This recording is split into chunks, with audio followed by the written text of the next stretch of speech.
Que pouvait-on vraiment posséder dans les régimes communistes soviétiques ? Cette question, en apparence simple, donne lieu à une cacophonie de réponses. Selon certains politiciens, le communisme abolit toute forme de droit à la propriété, tandis que, selon le site militant Initiative communiste, je cite, « Les caricaturistes anticommunistes ont longtemps joué sur une idée reçue concernant la propriété privée en URSS. Le cliché voulait que tout appartenait à l'État, même les enfants, même les vêtements et les animaux domestiques. En réalité, cette propagande, souvent d'extrême droite et commanditée par des milieux patronaux, reposait sur une ignorance, feinte ou réelle, de la réalité du droit de la propriété dans ce régime socialiste. » Alors qui dit vrai et qui dit faux dans cette affaire, et surtout, quel est l'écart entre la théorie et la pratique dans les pays soviétiques ? C'est à ces questions que nous allons répondre dans cette vidéo.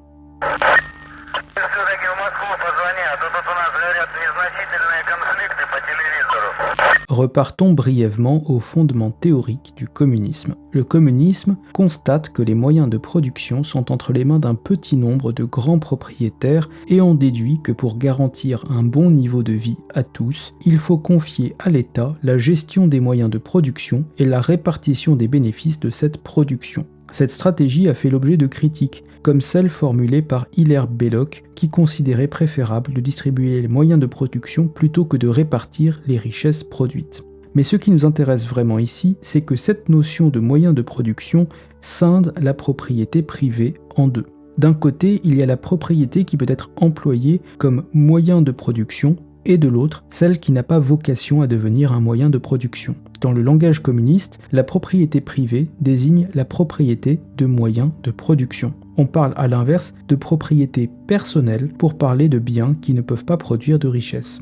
Cette distinction dans la dénomination fonde tout le travail sur la propriété d'un penseur communiste comme Vyshynski. Sur le papier, cette distinction est relativement compréhensible. Posséder un champ qui peut produire du blé, c'est de la propriété privée. Posséder un tabouret dans son salon, c'est une propriété qui ne produit pas de richesse, donc une propriété personnelle. Nous verrons plus tard que cette frontière est cependant moins nette en pratique. En 1917, la propriété privée est donc abolie, mais non la propriété personnelle. Les actions d'entreprise disparaissent, les logements loués sont réquisitionnés et les terres des petits propriétaires comme les koulaks sont également collectivisées.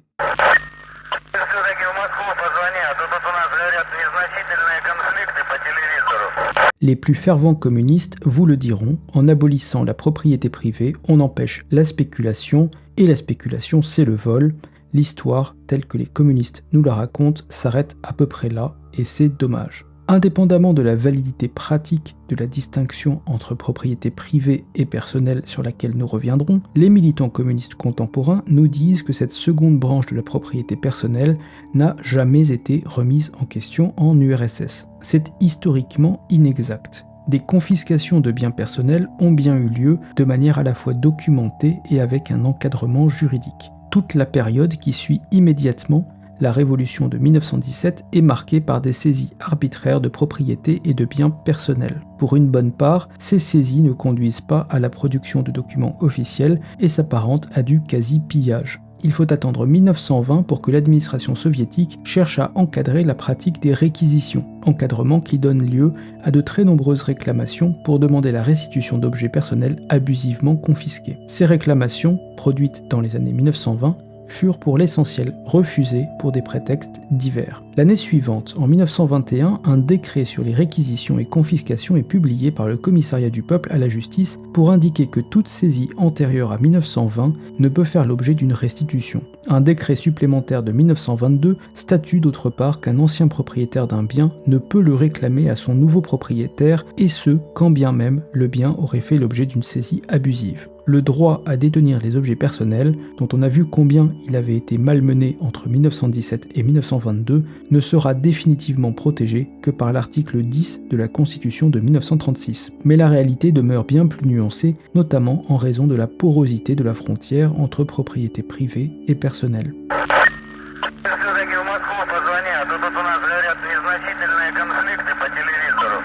La propriété immobilière, plus que tout autre domaine de la propriété, est soumise à interprétation. Dans la pure tradition marxiste, on considère que la maison doit être de dimension adaptée à ses occupants, sinon elle relève de la propriété privée, ce qui la rend confiscable. Mais si cette distinction théorique se comprend, il faut encore délimiter en pratique les maisons trop grandes. En Lettonie, par exemple, les maisons ou immeubles de plus de 220 mètres carrés ont été nationalisés par décret de la Cour suprême en octobre 1940. Dans un premier temps, toute propriété dont la surface était inférieure est assimilée à une propriété personnelle. Une ordonnance de 1958, inscrite dans le Code civil de 1964, vient redéfinir cette surface limite à 60 mètres carrés. Les logements de plus de 60 mètres carrés peuvent donc, à partir des années 60, être réquisitionnés. Nombreux sont les petits propriétaires qui tentent de ruser pour garder un bien qu'ils ont acheté grâce à leurs revenus ou dont ils ont hérité. Une première tactique consiste à sous-estimer le bien, à qualifier de maisonnette ce qui est en réalité une maison, à signaler le mauvais état général de la bâtisse ou des défauts structurels. Une seconde tactique s'articule autour des parties communes. En effet, le hall d'un immeuble, n'appartenant à aucun des habitants, pouvait se trouver transformé en extension de logement pour grappiller quelques mètres carrés. Une troisième tactique consiste à jouer avec les exceptions sur la limite de surface. En effet, les familles nombreuses et les professions intellectuelles pouvaient obtenir une dérogation à la limite des 60 mètres carrés.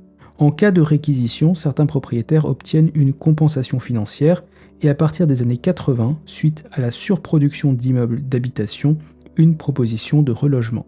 Il n'en demeure pas moins que la frontière floue entre propriété privée et propriété personnelle a fait du logement une victime collatérale de l'état économique de l'Union soviétique.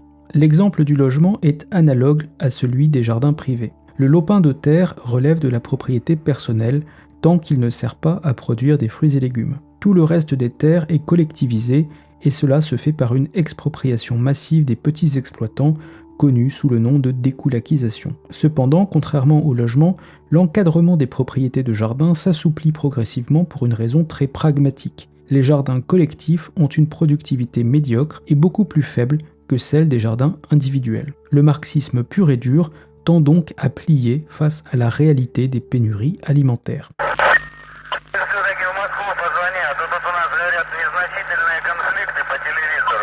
Plus encore que le droit théorique qui encadre la propriété privée, la plupart des récits des ex-citoyens de l'URSS s'attardent sur une question pratique. À quoi bon pouvoir posséder ce qui n'existe pas ? Et en la matière, c'est la voiture qui est la plus régulièrement citée en exemple. Jusque dans les années 60, les voitures en URSS sont produites au compte-gouttes et leur distribution est organisée en priorité pour favoriser les cadres du parti au détriment de la population générale. En 1960, au Kirghizistan, sur les 905 véhicules produits, 330 sont attribués comme véhicules de fonction, 115 transformés en taxi, 30 vendus à des agences de location, 290 donnés au ministère du Commerce, 60 au kolkhoz et seulement 80 mis en vente auprès de la population générale. Le discours sur la voiture de cette époque tente de justifier ses choix par le caractère luxueux des voitures personnelles et oppose à la gabegie capitaliste le pragmatisme soviétique. Difficile de dire si ce pragmatisme n'est pas surtout dicté par des contraintes économiques. Il faut en effet attendre 1965 pour que l'URSS passe enfin la barre symbolique du million de voitures en circulation, tandis qu'à la même époque, les États-Unis en comptent 75 millions et la France 8 millions. Et ce net retrait du marché automobile complique la vie des rares propriétaires. En 1963, selon la Pravda, on ne compte pour toute l'URSS que 1500 stations-service. À titre de comparaison, il y en a en France aujourd'hui 4 fois plus sur un territoire 40 fois plus petit. Les mécaniciens et garages sont tout aussi rares et les pièces détachées sont, à en croire les légendes urbaines, plus difficiles à trouver encore que les voitures elles-mêmes. La production automobile soviétique augmente dans les années 70, mais sans jamais permettre aux citoyens ordinaires un achat rapide. La pénurie de voitures rendait indispensable le recours à des listes d'attente et à des formulaires de justification. Il n'était donc pas rare pour le commun des mortels d'attendre de longues années pour obtenir un véhicule. L'automobile est donc un cas d'école de la propriété personnelle théoriquement possible, mais pratiquement rare en URSS.